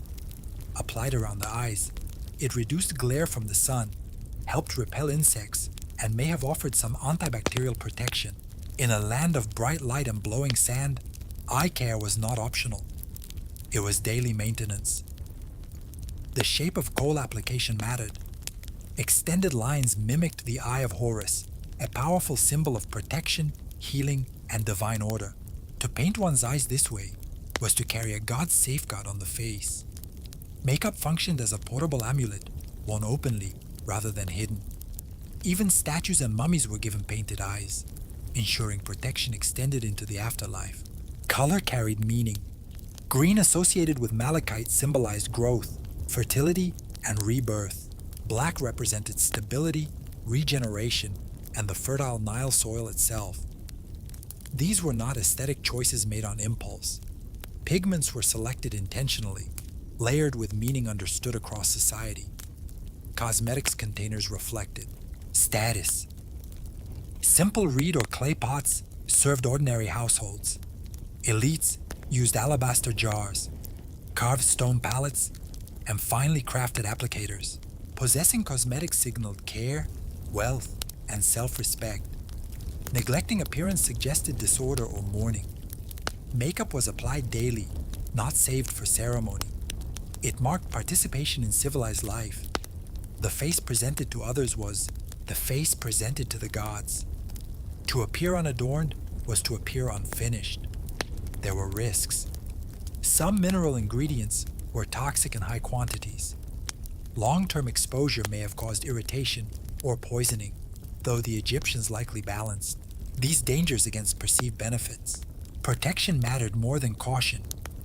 Kohl blurred boundaries between medicine, magic, and fashion because those boundaries did not exist in Egyptian thought. Health was spiritual. Beauty was functional. Cosmetics were tools. In lining their eyes, Egyptians were not trying to impress. They were reinforcing order, shielding the body, and signaling belonging in a world where appearance carried cosmic weight. Every darkened eyelid was both practical defense and quiet prayer, painted carefully each morning before facing the sun. One of the most puzzling elements of ancient Egyptian fashion is the cone of scented fat. often shown perched on heads in tomb paintings. For a long time, scholars debated whether these cones were symbolic or real. Evidence now suggests they were very real, very fragrant, and very intentional. These cones were not accessories in the modern sense. They were wearable scent delivery systems. The cones were made from animal fat or wax infused with perfumes, resins, and aromatic oils. Placed on the head, they slowly melted in the heat, releasing fragrance over hours. As the fat softened, scented oils trickled down the hair, neck, and clothing, layering the wearer in scent. This was not subtle, it was immersive. Scent mattered deeply in Egyptian culture. Pleasant smells were associated with purity, life, and the gods. Foul odor were linked to decay, chaos, and evil. To smell good was to be morally aligned with order. Perfume was not luxury, it was correctness. Scent cones appeared most often during festivals, banquets, and religious ceremonies. These were moments when human and divine realms were believed to draw closer. Wearing a cone signaled participation in ritual time rather than ordinary life. It marked celebration, abundance, and divine favor. Not everyone wore them daily. The ingredients were costly and cones were messy. They stained clothing and required maintenance. This limitation turned them into status objects. The ability to smell continuously of imported resins and oils signaled wealth and access to trade networks stretching deep into Africa and the Near East. The sensory experience of Egyptian fashion was complete.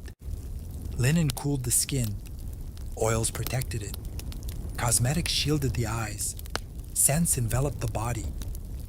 Clothing, alone, was only one layer in a system designed to regulate the body and present it properly to gods and people alike. The melting cone also reflected Egyptian attitudes toward time and transformation. As the cone dissolved, fragrance spread. What began solid became invisible yet present. This mirrored religious beliefs about offerings, decay, and rebirth. Nothing was wasted. Everything transformed. To modernize, the idea of wearing melting fat on the head sounds impractical. To Egyptians, it was logical, ritualized, and deeply meaningful. Smell was not an afterthought. It was a bridge between body and cosmos, one slow, fragrant drip at a time. In ancient Egypt, jewelry was never merely decorative. It functioned as social identifier, religious safeguard, and portable wealth all at once. What a person wore around the neck, wrists, and fingers communicated who they were, where they stood, and how they were protected in both life and death. Materials mattered more than quantity. Gold, associated with the flesh of the gods, symbolized eternity and divine power. It did not tarnish, decay, or weaken, making it ideal for expressing permanence. Silver, rarer in Egypt than gold, carried its own prestige. Semi-precious stones such as lapis lazuli, carnelian, turquoise, and faience added color and symbolic meaning. Each stone was chosen deliberately. Color was language. Blue symbolized the sky, the Nile, and rebirth. Green represented growth and regeneration. Red signified energy, danger, and vitality. Jewelry arranged these colors in patterns that reinforced cosmic order. Amulets shaped like scarabs, eyes, ankhs, and gods were worn openly, stacked together rather than hidden. Protection was meant to be visible. Jewelry also marked class instantly. Peasants wore simple beads made of faience or shell. Officials and elites displayed heavy collars, bracelets, and rings, sometimes layered, until movement itself became a statement of wealth. Sound mattered too. Jewelry clicked, chimed, and shimmered, announcing presence before words were spoken. Men, women, and children wore jewelry. Gender distinctions were less important than status and role. Even laborers might wear a protective amulet while working, trusting it to ward off illness or misfortune. Jewelry bridged the physical and spiritual worlds, offering reassurance where control was limited. Royal jewelry went further. Pharaohs wore crowns, pectorals, and regalia that linked them directly to gods. These items were not interchangeable. Each carried specific meanings tied to kingship, land, and cosmic balance. To remove or misuse them was sacrilege. Jewelry accompanied the dead into the afterlife. Tombs were filled with collars, rings, and amulets placed carefully on mummies. These items were not keepsakes. They were tools needed beyond death. Fashion did not end at burial. It transformed. In Egyptian culture, jewelry completed the body, as linen completed clothing, and cosmetics completed the face. To be properly adorned was to be properly positioned in the world. Ornamentation was not excess. It was structure worn openly, gleaming softly in the sun as proof that order, identity, and protection could be carried on the skin. In ancient Egypt, clothing and cosmetics did not belong only to the living. The gods were dressed. The dead were dressed. Appearance extended beyond mortality because identity was believed to survive death intact. What one wore in life shaped how one existed in the afterlife. Statues of gods were clothed daily by priests. Linen garments were washed, folded, and changed according to ritual schedules. Jewelry was placed carefully. Oils and perfumes were applied. This was not symbolic, theater. It was maintenance. A god's image had to be kept pure and presentable to function properly. Neglecting divine clothing risked cosmic imbalance. Priests followed strict dress codes. They wore fresh white linen, shaved their bodies, and avoided animal fibers considered impure. Their appearance mirrored the gods they served. The body became a ritual instrument prepared with the same care as sacred space. To dress incorrectly was to disrupt communication with the divine. Death did not end these concerns. Mummification preserved the body because the soul needed it. Clothing and cosmetics completed it. The deceased was wrapped in fine linen, layered carefully, often treated with resins and oils. Jewelry and amulets were placed at specific points. Heart scarabs, protective eyes, and symbols of rebirth. Cosmetics followed the dead as well. Painted eyes ensured protection and awareness in the afterlife. Wigs were provided. Scented oils accompanied the body, reinforcing purity beyond decay. Tomb paintings show the deceased dressed at banquets, adorned as they wished to be seen forever. The quality of burial clothing reflected status, but belief was universal. Even modest tombs contained effort. The afterlife was not a distant abstraction. It was continuation. One entered it dressed appropriately. Fashion thus became theological infrastructure. Linen symbolized order. White symbolized purity. Gold symbolized eternity. Scent symbolized life. Every material carried metaphysical weight. For Egyptians, appearing before the gods, whether in temple or judgment, required preparation. Clothing was part of moral readiness. Disorder in appearance suggested disorder in spirit. In this worldview, fashion was not superficial. It was foundational. It stitched together body, soul, and cosmos. To dress correctly was to participate in divine order, whether breathing under the sun or standing before the scales of judgment. The garments did not fade with death. They followed the wearer into eternity. In ancient Egypt, fashion was not limited to elites or special occasions. It shaped daily life from childhood onward, adapting to age, labor, and social position. What a person wore or did not wear reflected practical needs as much as cultural values. Children often went naked for the first years of life. This was not neglect or poverty. It was efficiency. Clothing in a hot climate was uncomfortable, expensive to maintain, and unnecessary for small bodies. Childhood nudity carried no moral weight. Identity, status, and modesty arrived gradually, not at birth. As children aged, simple garments were introduced.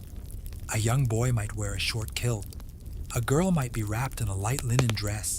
Jewelry appeared early, protective amulets especially, signaling that fashion also served safety. Childhood was considered vulnerable, and adornment offered spiritual defense where physical strength did not yet exist. Class shaped clothing far more than gender. Laborers wore coarse linen designed for durability rather than beauty. Their garments were darker, thicker, and visibly worn. Function came first. Movement mattered more than appearance. Sweat, dust, and damage were unavoidable. Elites lived differently. Their linen was fine, frequently laundered and often pleated. Accessories multiplied. Wigs replaced shaved heads in public settings. Perfumes masked heat and labor entirely. The elite body appeared untouched by work, because it often was. Despite these differences, the basic structure of Egyptian dress remained consistent across classes. The same shapes appeared at every level. Only materials and finish changed. This continuity reinforced social order. Everyone knew where they stood by sight alone. Fashion in daily life was about balance. Too much ornamentation outside appropriate. Context could appear arrogant.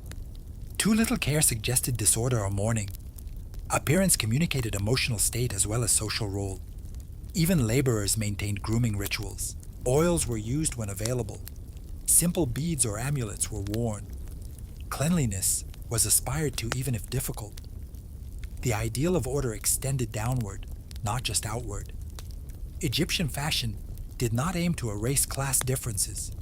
It clarified them. Clothing, cosmetics, and adornment formed a visible hierarchy that rarely needed explanation. From naked children to adorned officials, appearance tracked the journey through life. Fashion grew with the body, marking transitions quietly and consistently. In ancient Egypt, how you looked told others not who you wanted to be, but who you already were. Ancient Egyptian clothing and cosmetics often appear unchanging in art, giving the impression of a civilization frozen in style for thousands of years. In reality, fashion did change, just slowly, deliberately, and within strict boundaries. What mattered most was continuity. Change was acceptable only when it did not threaten order. Over centuries, garments became more refined. Pleating techniques improved, producing finely folded linen that caught light and movement. Kilts evolved in length and shape. Dresses became tighter or looser depending on period. Jewelry designs shifted subtly. Wigs grew more elaborate during times of prosperity and simpler during instability. These changes were real, but they were controlled. Egyptian society valued stability above novelty. Sudden shifts in appearance suggested chaos, foreign influence, or moral decline. Fashion innovation existed, but it hid inside familiar forms. New details appeared without disrupting the recognizable silhouette of Egyptian life. This restraint helped reinforce the idea that Egypt itself was eternal. Foreign contact introduced new materials and ideas. Nubian beads, Levantine dyes, and later Near Eastern styles entered Egypt through trade and conquest. Elites sometimes adopted these elements, but rarely without adapting them into Egyptian logic. Foreign fashion was acceptable once it stopped looking for. Periods of upheaval left marks on appearance. During times of political fragmentation or economic stress, clothing quality declined. Jewelry became simpler. Cosmetics were reduced. These shifts were not aesthetic choices, but reflections of resource strain. When order returned, refinement followed. Religion anchored fashion against excess change. Gods were depicted wearing timeless garments, reinforcing what was considered proper. Priests maintained strict dress codes that resisted trends. Art repeated idealized forms rather than documenting reality, further reinforcing continuity. What people saw carved in stone mattered more than what briefly passed through wardrobes. This created an illusion of permanence. Egyptians did not aim to reinvent themselves visually. They aimed to perfect what already worked. Fashion was not about standing out. It was about fitting correctly into a cosmic system. From a modern perspective, Egyptian style looked static. From within the culture, it was stable, reliable, and meaningful. Clothing and cosmetics changed only when they could do so without disturbing balance. The true sophistication of Egyptian fashion lies not in bold experimentation, but in disciplined restraint. It evolved just enough to survive centuries without losing itself, an aesthetic built to last as long as the civilization believed it would. In ancient Egypt, clothing and cosmetics were never about self-expression in the modern sense. They were about alignment. To dress correctly was to show that you understood your place in the world, the gods' expectations, and the fragile balance that kept chaos at bay. Appearance was order made visible. Every element worked together. Linen regulated the body against heat and sweat. Shaved skin reduced disorder and pests. Oils protected and scented. Kohl guarded the eyes physically and magically. Jewelry signaled status while offering protection. Nothing existed in isolation. Fashion was a system, not a statement. This is why Egyptian appearance looks so intentional in art. Figures are clean, symmetrical, and composed. These images were not fantasy. They were ideals. Egyptians believed that maintaining order in small daily actions helped sustain order in the universe. Dressing properly was part of that responsibility. Neglect was not just personal failure, it risked imbalance. Fashion also reinforced predictability. You could read a person instantly, their class, role, ritual state, and even emotional condition. Mourning altered dress and grooming. Festivals enhanced them. Ritual demanded precision. There was comfort in this clarity. Ambiguity belonged to chaos, not civilization. Unlike later societies that used fashion to rebel or innovate, Egypt used it to stabilize. Change was slow because stability was sacred. The gods did not change. Their appearance, and neither should society without reason.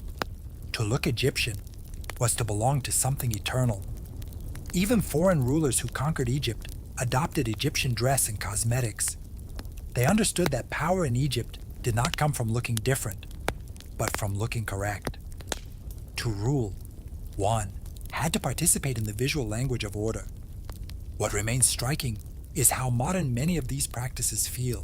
Skincare, eye protection, breathable fabric scent as identity. These concerns still exist. The difference is meaning. For Egyptians, appearance was not personal branding. It was cosmic maintenance. In the end, ancient Egyptian clothing and cosmetics reveal a culture obsessed not with beauty alone, but with balance. Fashion kept the body healthy, the spirit protected, society legible, and the gods appeased. It connected the living, the dead, and the divine through shared visual rules.